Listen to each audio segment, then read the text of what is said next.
کتوں کے لیے قربانی نہ کیجیے خدارا، یہ پوسٹ پڑھنا ہر مسلمان پر لازم ہے۔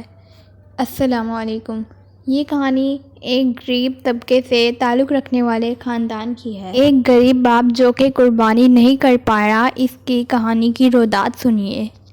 بابا، ہمیں بھی گوشت ملے گا نا؟ ہمیں بھی گوشت کھانا ہے اس قربانی پر۔ میں نے کہا ہاں ہاں کیوں نہیں، ضرور ملے گا۔ لیکن بابا، پچھلی عید پر تو کسی نے بھی ہمیں گوشت نہیں دیا تھا اور پورا سال گزر گیا ہمیں گوشت کھائے ہوئے۔ میں نے بڑے پیار سے اس سے کہا کہ اللہ نے ہمیں بھوکا تو نہیں رکھا بیٹا، ہمیں ہر حال میں اللہ کا شکر ادا کرنا چاہیے۔ پھر میری بیٹی بولنے لگی، ساتھ والے انکل ہمارے پڑوسی قربانی کے لیے بڑا جانور لے کر آئے ہیں اور چچا اقبال نے بھی تو اس بار بڑا بکرا لیا ہے۔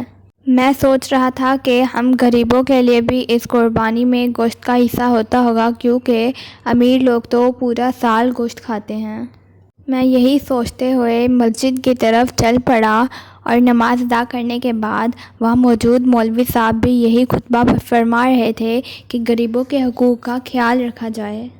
نماز ادا کرنے کے بعد میں گھر پہنچا اور گھنٹہ بھر انتظار کرنے کے بعد کوئی گوشت لے کر نہ آیا تو میری چھوٹی بیٹی بولی، بابا ابھی تک کوئی گوشت لے کر نہیں آیا۔ تو اس کی بڑی بہن رافعہ بولی، چپ ہو جاؤ شازیہ، بابا کو تنگ نہ کرو۔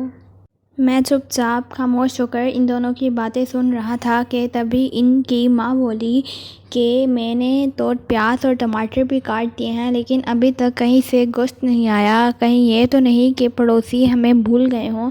آپ ایسا کریے، خود جا کر گوشت مانگ کر لے آئیں۔ میں نے شازیہ کی ماں کی طرف حیرانی سے دیکھا اور کہا کہ ہم نے آج تک کبھی کسی سے کوئی چیز نہیں مانگی سوائے اللہ کے، تو آج ہم کسی سے کیسے کوئی گوشت وغیرہ مانگ سکتے ہیں؟ تو اس کے بعد کچھ دیر انتظار کرنے کے بعد دوپہر ہونے تک میری چھوٹی بیٹی بولی، بابا ابھی تک گوشت نہیں آیا۔ میری بیٹی کے بار بار اصرار کرنے پر میں گلی میں گیا اور سب سے پہلے ڈاکٹر صاحب کے گھر گیا تاکہ یہاں سے کوئی گوشت ہی مل جائے تاکہ ہم لوگ اپنا پیٹ بھر سکیں۔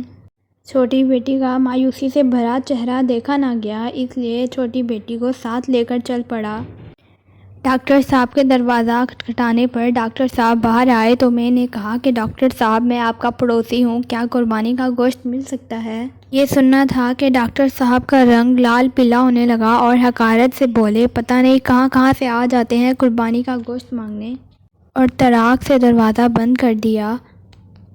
توہین کے احساس سے میری آنکھوں میں آنسو بھر آئے، لیکن بیٹی کا دل نہ دکھے اس وجہ سے آنسو کو پلکوں پر آنے سے زبردستی روکے رکھا۔ آخری امید اقبال چاچا ان کے پاس بوجھل قدموں سے چل پڑا۔ ان کے سامنے بھی بیٹی کی خاطر گوشت کے لیے دستے سوال کیا۔ پھر اقبال چاچا نے بھی گوشت کا سن کر عجیب سی نظروں سے دیکھا اور وہاں سے چلے گئے۔ تھوڑی دیر بعد باہر آئے اور گوشت کا شاپر پکڑا کر جلدی سے اندر چلے گئے، جس طرح میں نے گوشت مانگ کر کوئی گناہ کر دیا ہو۔ اور جب میں نے گھر پہنچ کر دیکھا تو گوشت کے بجائے اندر ہڈیاں اور چربی موجود تھی۔ خاموشی سے اٹھ کر اپنے کمرے میں چلا آیا اور میرے آنسو بے آواز بہتے جا رہے تھے۔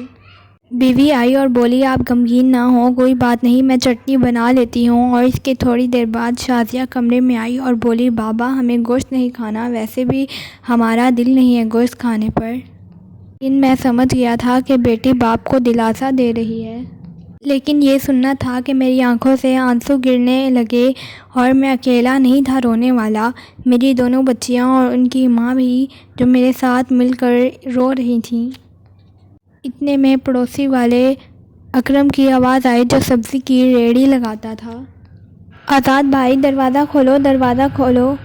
تو اکرم نے 3-4 کلو کا گوشت شاپر ہاتھ میں پکڑا دیا اور کہا کہ گاؤں سے چھوٹا بھائی لے کر آیا ہے، اور کہا کہ ہم اتنا اکیلے نہیں کھا سکتے، اس لیے اس میں سے تم بھی کھا لینا۔ خوشی اور تذکر کی وجہ سے آنکھوں سے آنسو نکل آئے اور اکرم کے لیے دل سے دعا نکلی۔ اس کے بعد ابھی ہم گوشت کھا کر فارغ ہی ہوئے تھے کہ اتنے میں بہت زور کا طوفان آ گیا اور ساتھ ہی بارش شروع ہو گئی اور بجلی بھی چلی گئی، اور دوسرے دن بھی جب لائٹ نہیں آئی تو پتہ چلا کہ ٹرانسفارمر ہی جل گیا ہے۔ تیسرے دن میں اور میری بیٹی شازیہ جب باہر آئے تو دیکھا کہ ڈاکٹر صاحب اور اقبال چاچا بہت سا گوشت لے کر باہر کچرے میں پھینک رہے ہیں، جو بجلی نہ ہونے کی وجہ سے خراب ہو چکا تھا اور اس پر کتے چمٹ رہے تھے۔ شازیہ بولی، بابا کیا کتوں کے لیے قربانی کی تھی؟ وہ شازیہ کا چہرہ دیکھتے رہ گئے۔ اقبال چاچا اور ڈاکٹر صاحب نے یہ سن کر اپنی گردن جھکا لی۔ یہ صرف ایک تحریر ہی نہیں بلکہ گزشتہ چند سالوں میں ہر قربانی پر ہونے والا آنکھوں دیکھا حال ہے۔ ذرا احساس کریں اپنے پاس موجود غریب مسکین لوگوں کا، جو ایک وقت کی روٹی کھانے کے لیے بھی دن رات محنت کرتے ہیں، اور دوسری طرف وہ لوگ جن کے پاس اس قدر بے تحاشا ہے لیکن وہ اس کے باوجود اللہ کا شکر ادا نہیں کرتے۔